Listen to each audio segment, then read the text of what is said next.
Only the craziest of people would attempt a live webinar on a Friday morning. And luckily, I'm joined by the lovely Sam from Homesearch. How are you doing, Sam? Good morning, David. The craziest people, hey? I don't know. It's my Friday night, so I'm just sitting here chilling out, watching the footy in the background. It's not so bad. This is a rock and roll Friday night for you, and I know that you're on the other side of the world. But I also know you've been working your little socks off recently. For those people that have been living under a rock and don't know what it is that Home Search does and the value that you deliver to our industry and to agents in particular, why don't you just give us a catch up of where you guys are up to? Thank you. What a dolly of a question. I appreciate that. Um, You Home can take Search is any a, part of that pie and it tastes good, right? yeah, doesn't it? Absolutely. It's like apricot pie with vanilla ice cream, which is the best. Home Search is a data and prospecting platform. We help estate agents not just book more vowels and win instructions. I think if you're a supplier in this industry and that's what you do and that's all you do, it's probably not enough. What we really like is that people are demanding more from their suppliers, which is good because it keeps us all on our toes. And I think that's really healthy for everybody. So we help agents find more instructions. We help them convert more of those vowels into instructions. Conversion is probably what we do uh, I would say equally as well as actually sourcing those new valuations. And thirdly, because of the sort of unique data that we have and the functionality within the platform, when you use it with somebody, you tend to not get asked to cut your fee, which is pretty handy as well. So think of it like really old school real estate or old school estate agency, but powered by some fairly uh, good, new, unique technology and data. And it's a good looking, easy platform to use. That's the It's feedback getting that we it's getting get. easier. Yeah, it probably was a bit clunky 2 years ago, and it probably still has a ways to go. I think again, you don't rest on your laurels. That's the whole point of building stuff. Was that little Pret thing that I saw you just smash there on your Friday morning? That's a little. How pretentious does that look? It was yeah. It was my morning coffee. Sorry. I thought it was one of those little cayenne pepper orange juice things that you get from Pret when you're really stinking hungover and Not quite that you've gotta be pretentious. ready for the day. Yeah. Sam, you're well known for a lot of different things. Your background obviously is very much in agency initially.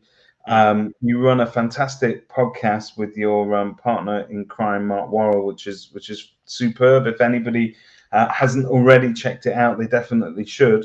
You have quite a good handle on what's going on in the market, not just because you've got access to the data, but I think you understand the nuances and the conversations that agents are now starting to have about the state of the market. So give us your insight as to what's happening today.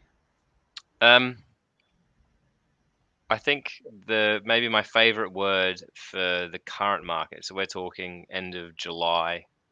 My favorite word for this market is probably context, because you've got some agents who are doing really well. You've got other agents who are saying that it's slowing down, but a slowdown from the autobahn to a regular freeway, you're still going pretty fast.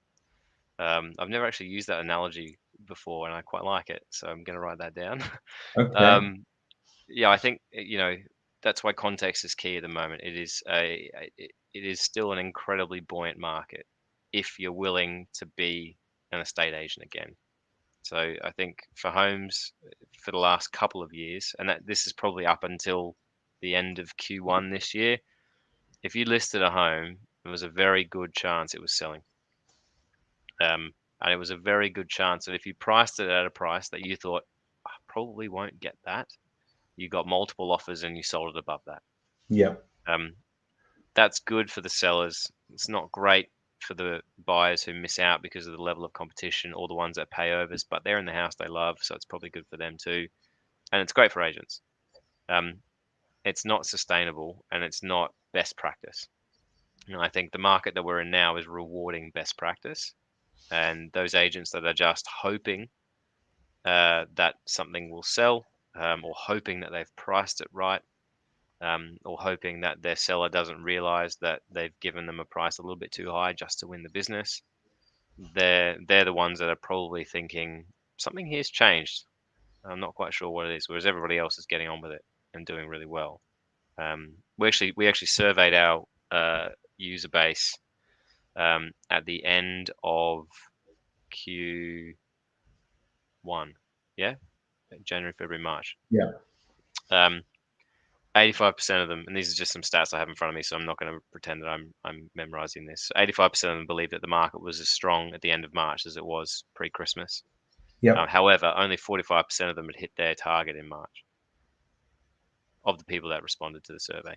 Yeah. 70% of them admitted they could be doing more, and 100 out of 100, in terms of percentage, admitted that they wanted more business, which I think every estate agent would say every day of the Yeah, year, well, regardless. that is a truism, isn't it, about the Yeah, industry as a whole? It's the one pillar that never goes away. You always need that throughput of instructions, and I don't think anybody ever had a point in time where they said, "Look, I haven't got capacity for any more," because even if you can't service all of those customers, you get greedy and you want those instructions in, and so there are reasons why agencies sometimes find themselves at a breaking point with some of these things. But in terms of this, perhaps then being a perfect storm between people who have fallen into kind of bad habits as agents because we had an easier market, so we didn't need to exercise a lot of muscles that we would have exercised in previous markets. And that can just be having quality conversations with your vendors and telling them,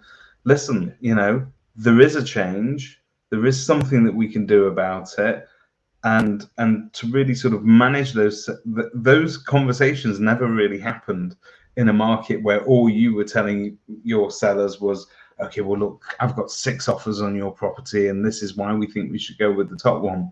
And the other thing I'm going to throw into that mix, though, of that perfect storm is that I'm talking to a lot of agents, and what we're hearing is resurgence of fall throughs, which is another symptom of this sort of market that is perhaps on the edge. So given that that's happening right now, you throw in a bit of seasonal summer, classic summer stagnation, if you like, sometimes. What do you think we're going into this summer? Just on that note, so I look at the data month to month, and if you're talking about fall throughs, so in between May and June, and we'll have June to July's numbers next week. I think I sent this to you as well. You Fall did, throughs are yeah. up just over 5%, which doesn't sound like a significant number, but it is. And I think that that's largely down to interest rate rises and people going, wow, we've overextended ourselves, and a fairly drawn out conveyancing process where no one's really locked in, unless they're using some cool sales tools out there that you can use. And they just go, you know what, I'm going to see what happens here. So that's probably indicative of some of the more macro economic factors that are going on in the market rather than a true market slowdown.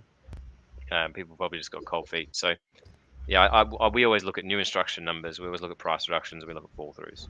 So if new instruction numbers are ballooning and fall throughs and price reductions are ballooning, it tells you that there is activity in the market that perhaps an estate agent or a seller may not see as positive. And those numbers are new instructions aren't ballooning, so there's still a really tightly held level of stock, which is why I think it's still, you're still on the freeway rather than the autobahn. And all you've got to do is sit down with somebody and actually try and understand why you're on the other side of their dining room table or why you're in their living room. If you can understand their motivation, then they'll price it based on their motivation rather than you going in there and talking at them about how good the market is and them just accepting a higher price and sitting around knowing achieve anything. So what should we be doing if we were to build an action plan for these agents that are watching this? And we're all starting to kind of wake up out of this dream of, and it's been a dream market. We've been blessed by comparison to some other industries, but we're waking up now and we need to make a plan for the summer. What would you have us do? I think we're talking about this as summer's not nearly over, but we're in the middle of it, and I think there's a traditional thought that the summer markets always feel slower, and that's deliberate words of feel because perhaps they're not. Yeah. But we all go on holidays. I'm on holidays next week. I'm really looking forward to it, even though it's middle of winter here. So it feels like things are going to slow down. So a lot of agents just kind of accept that, and they're like, "Well, I'll pick things up again in September when the kids go back to school, or whatever it might be." And as simple as this answer may be, it's just about going back to basics and being really consistent. So you need to understand what your goals are. How many houses do you actually want to instruct?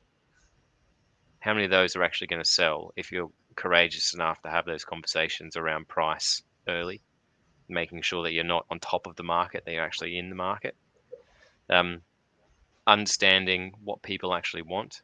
So getting back to people faster. There's not one buyer in this market that doesn't have a story about an agent not calling them back, and that is a symptom of the last 2 years where everyone's gone, someone's going to buy it. I've just bought a house where I am because renting a house was genuinely impossible. Particularly if you only wanted to live somewhere for 12 months, they would just laughed you out the door. Yeah. And I remember when we sort of understood our finance, we were the typical buyer, right? We browsed, and we were like, that's nice. Don't know if we can afford it yet, though. Let's figure out. And when we got our finance in, I remember we inquired on 24 properties, and we got replies back from 4 agents. That's it. And one of the 4, we bought the house, and he was the only one that called, funnily enough. But I sit there, and for like the last few years, I've been like lauding Australian real estate, and it's just as just Well, I as was going to ask you how just the as market lazy. is over It's there. just as Yeah. lazy. Yeah, I mean, we think the market's gone ballistic in the UK. Prices where I live have gone up 35% in 12 months. But they were slow to kind of catch up out of that whole. They had a bit more of a hangover from lockdown than we seem to in terms of the industry sort of getting going. Yeah, last year was the big year rather than it didn't start in June 2020 like it did in the Yeah. UK, where it kind of just exploded and everyone was like, "Get me out of my house." Here it was sort of people were arming and ahhing, saying, "Is this real? Are we going to go back into lockdown?" And then it went bonkers through all of 2021. But it's just that when I say going back to basics and like increasing your response time or lessening your response time, I should probably say, it's actually responding is probably the the line that and the more important thing. So you need to have more conversations. If it feels like a slower market to you, chances are you've not had the consistency necessary to understand who's actually moving in your marketplace, whether they're buying, selling, investing, whether their landlord's looking to increase their portfolio or ship it off because they want to get out at maybe near the top of the market. I tell you, like my philosophy in business is if you talk to 20 people a day, life takes care of itself. Yeah. And they don't all have to be professional conversations. You can call your mum, you can call your friends, but Just make sure keep some of talking. them are professional conversations because you learn how to speak to people, you learn how to listen, you learn how to help people. You got to Well, act like a psychologist, ask lots of questions, and help the people you can help. well, let me ask you this: the public are sometimes slow to kind of understand changes in the market because their perception of a marketplace can sometimes be built off media sentiment, headlines that they read in certain newspapers, bit of sensational news stories about property Yeah. prices rocketing and all that sort of stuff. So when I go out and see Mr. Seller today and I say to them, look, I feel that there is a little bit of a cooling coming to the market. We just need to make sure that your marketing figure is, not too overreaching, because what I'm afraid is that we may fall into that trap of overpricing you. You may sit there for longer than necessary. And we're seeing a lot more of that happening now in the market. Now, that's one conversation to have. But walking into somebody who's very excited because what they understand is it's almost impossible to find another property, and they've seen skyrocketing prices, and they assume that this is going to carry on forever. So how do you have that conversation without coming across as an absolute killjoy that doesn't share their enthusiasm for their property? I think you use that Autobahn analogy. It was that good. Everyone should use that, right? It's, I'd sit down with them. I'd say, you probably think that there's nothing on the market and loads of houses selling for high prices. And they'd say, yep. And you say, you're right. But there's a catch. The ones that are selling for the highest price are priced well, and they're still attracting multiple interest. The ones that are overpriced are not selling at all. There was we put out an article yesterday where 52% of houses, and actually to like I said this on a podcast a couple of weeks ago, it was like 50% of houses that have been on the market over 10 weeks haven't had a price reduction. And I said that based on some data I saw very quickly, like 4 months ago. And then I was like, well, I better make sure that was real. And so I got my team to run the numbers, and it's 52% of all houses that have been on for 10 weeks or longer that are not sold have not had a single price reduction. That tells me that agents are scared to have conversations about price Yeah. and feel like they don't have the skill. It's like if you haven't been for a run for a really long time, the last thing you want to do is go for a run because it's going to suck.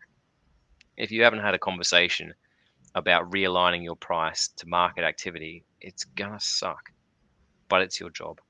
And it's really important, not just for you to get paid, but for the person on the other side of the dining room table to move on with their lives. So to come back to your question of how do you have that conversation without railroading their dreams, you ask lots of questions. Get really existential. Why am I here? Why have you So, invited me into your house? so the reason why it's harder to, because being an athlete, as everybody knows, I am, right? Um, of a sort. Yeah. Everyone knows when you're out of shape and you've not been for a run, you can't just throw yourself into it and expect to have a good, meaningful experience. That first Mm. time hurts like hell.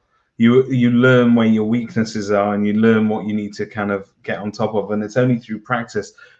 And prospecting It's the is same. always is that same thing with agency. It's the first thing that we let go when times are good, and we we need sometimes to structure it well. So if I wanted to, and we could all be doing more of it. If I was an agent that finds the word prospecting really daunting, what is it that I should be doing, and Helping. how can we make it easier? Helping. So I think the quintessential estate agency line when you're prospecting is you make lots of phone calls, or maybe you send lots of emails, or you put a post on social media because that's easy, and you say, "Do you need a valuation?" That's not the problem. You said before, you walk into everyone's house, they expect their house to sell for a lot of money. Yeah, So that isn't the problem that needs solving.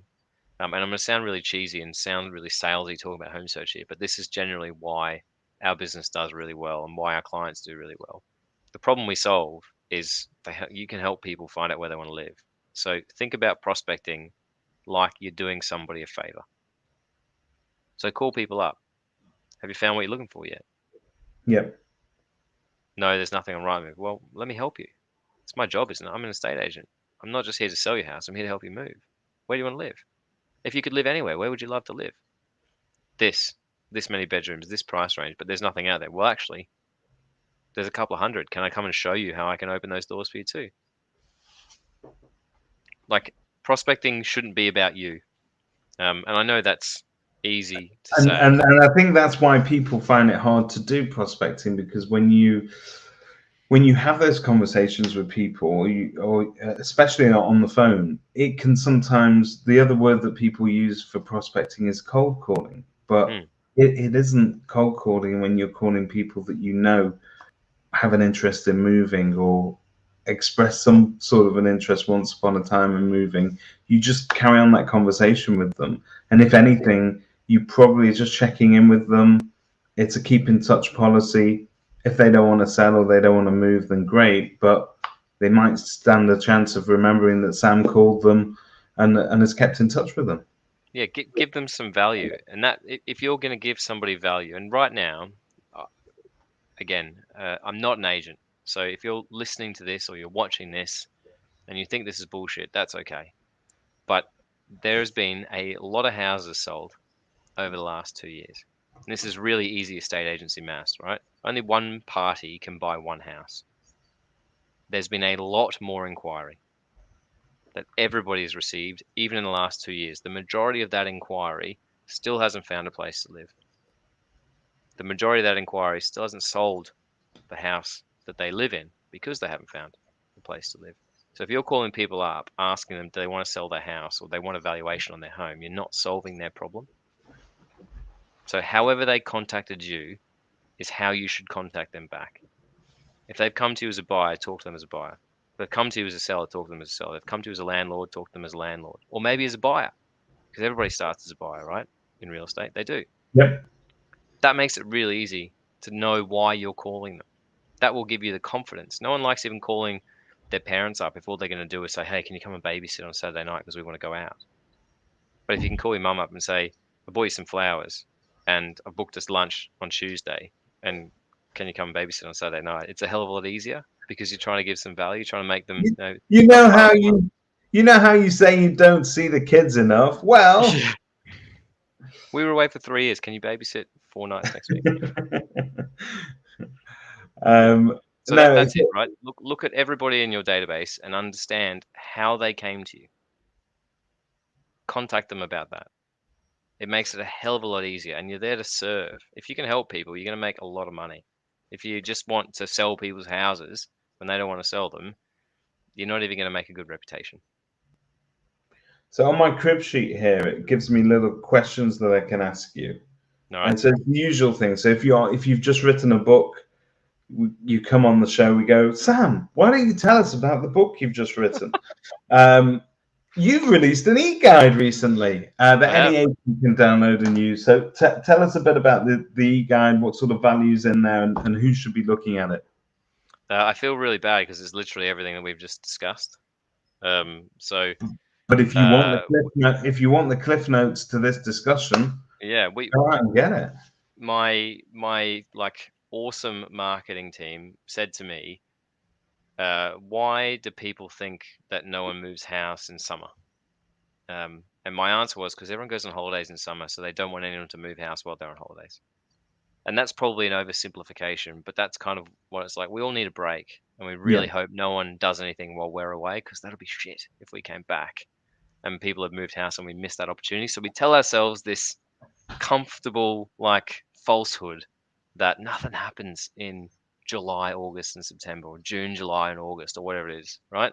I don't think that much happens in December, but that's probably because everyone's drunk and they can't sign contracts. But I don't think summer is Well, like that. what I'm going to tell you is that I'm a great believer that our market, regardless of what's happening in the wider economy, it does have its seasons. So, Mm, and that drives moves. So, for argument's sake, people looking at buying a house in spring can reasonably expect to have that sale completed by the summer holidays. So they get to have a summer holiday. They also get to move their kids maybe to a new school. And the end goal is that we're in the house set up ready for the beginning of September when it's back to school time. Even if you're not moving kids' mm, schools, it's always been that academic calendar is very much where the kind of the year starts after those summer holidays. And then if you were to look at it now, speaking to people in the summer, well, if they started to get a buy to market their property and find a buyer now, we could get you in for it's Christmas Christmas. because Yeah, that becomes your next goal. So I'm massive advocate of people using those timelines to generate instructions because that's where the need is. That's where people manage their lives in that way. We do have all of us a calendar of where our and for me being the eternal kid, my calendar always starts in September and ends at some point in July because that's kind of where your academic year is. So yeah. use it. I think the point on Christmas is really important. And like, there's a whole other conversation that I'm not qualified to have, but I'll share plenty of unabashed opinions on how long it takes to actually move house. Um, because we said to our users on the 1st of June, start talking about Christmas today, Yep. because it takes 6 months, and that's the best agents still having to deal with change and motivated clients and offers that were pretty easily negotiated and put through with good solicitors. It just takes more time than it ought to. Yep. Um, and so we said start talking to them about it. And you're right. Like, there are people out there who will think and move based on the milestones within the year, school years, Christmas, Easter, things like that. But because everyone takes holidays in August, particularly, that there's a perception from agencies that nothing really happens. And actually, I think that's where the gap is wide most between most of the time the bigger agencies, and then there's independents, because the independents are often smaller family run. So if someone has a holiday there, things tend to stop. Whereas if the management goes on holiday in the Connells group. Well, there's a bunch of 21-year-olds without kids who don't have school holidays who are there pushing things through, right? Yeah. There's an article that came out yesterday morning or this morning about Foxtons, and they were like, well, we just need 15% more negotiators, and we're going to have 15% more stock, and we'll increase our profits. And I was like, interesting. That's a pretty bums on seats mentality, but their training probably mandates that they will get some results as well. So that's the advantage that I think the bigger agencies have, is that in those times where everyone else is off because they have families or they want to sun They've themselves got in more Europe or cover, whatever, haven't they? they've got more cover. And so the perception and that sort of comfort that everyone gives them is that nothing happens. But I think so many people are thinking about, where are we going to be having Christmas lunch in July, in August? If they're on holidays, they've got time to actually invest in, you know, spending time on Rightmove, because the last thing you want to do is hang out with kids all day, right? So you drop them at the kids club, you have a few lunchtime mojitos. Where do you want to live? And so the best agents are prospecting based on that problem and offering solutions all through the summer. Yeah. And their cadence of communication is increasing, even though people are away. They're communicating with them on their terms. A great guy, Ian Macbeth, Avocado Property.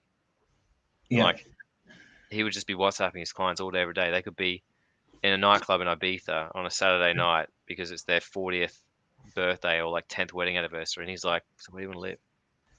And they'll be like, "FIFA."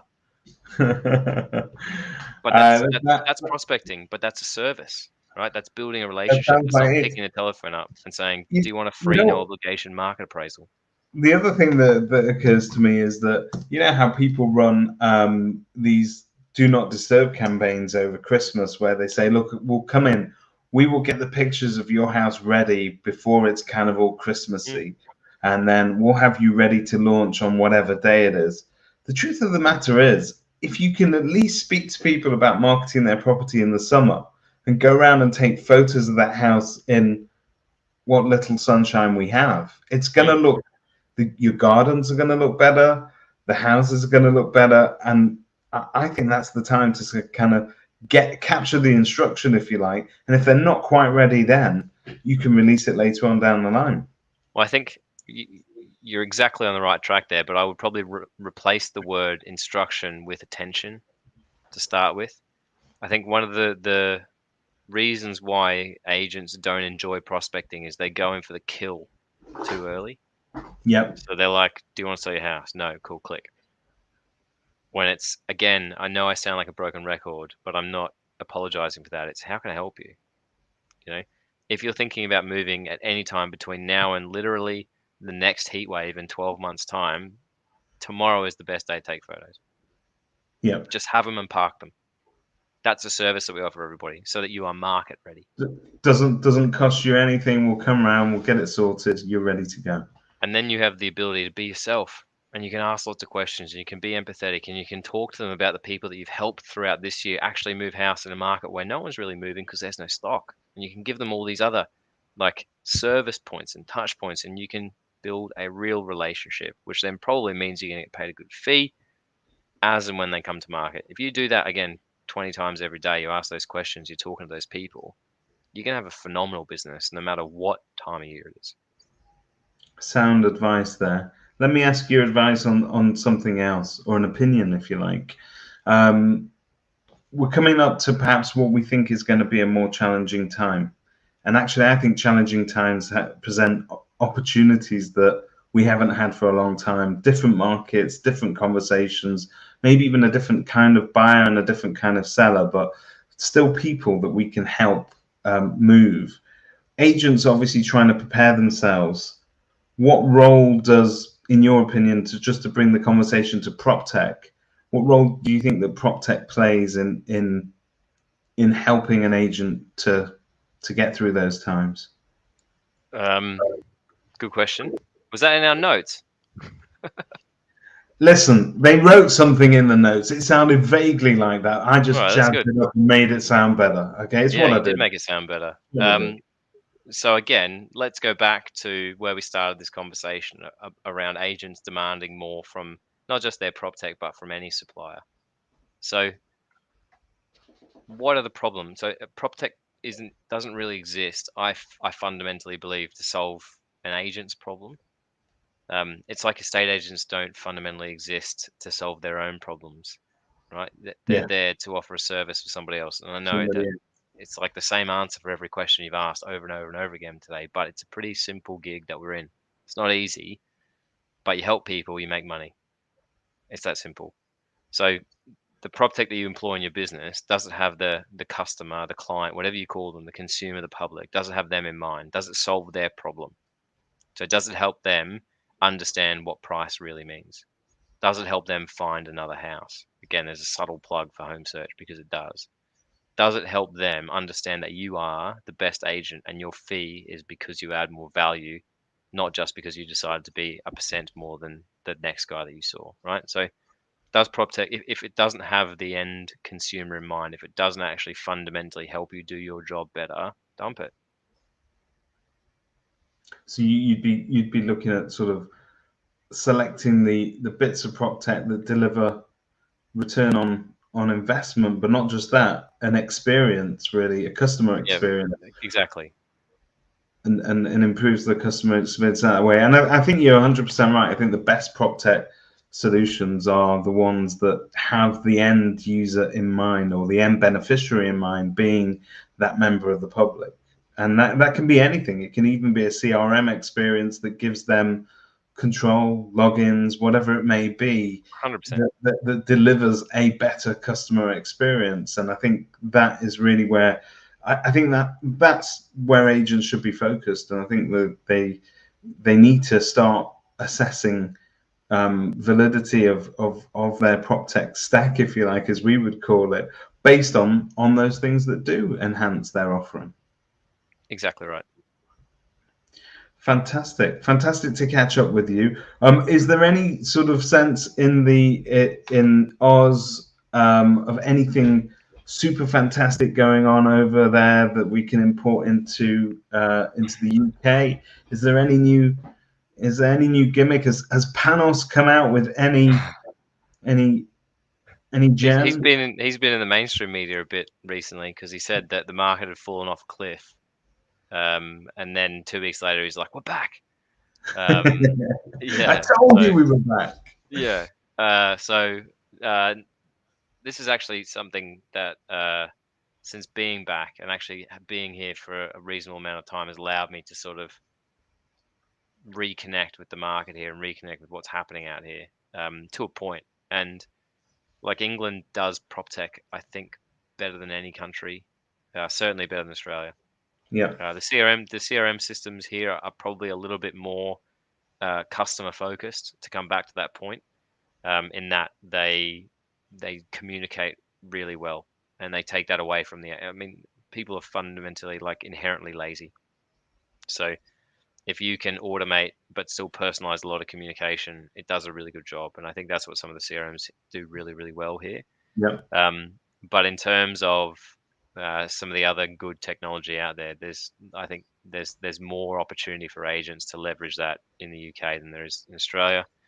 And the market here is pretty similar. Like Sydney and Melbourne have slowed significantly since interest rates have gone up here. Brisbane, where I am, is like the Goldilocks zone still. It's seen as good value in Australia for a capital city, which is why it went nuts, but it's still going to go nuts. And we've got the Olympics here in 10 years' time. So it should continue to do really well. But yeah, I think there's not that much that I would say that you can learn from Australia than before after sort of the experiences that I've had firsthand over the last few months. I want to go back to all those podcast episodes and to me sitting on my high horse being like, look how good my accent is. I must be good at real estate. And actually, there's some pretty shit Well, over here, bro. I think they were always more vocal about it and more enthusiastic, and I don't know if it's the accent or the way that you guys tend to talk very quickly about things, but there is that a clear passion for what they call real estate out there that That's a really sometimes, good point.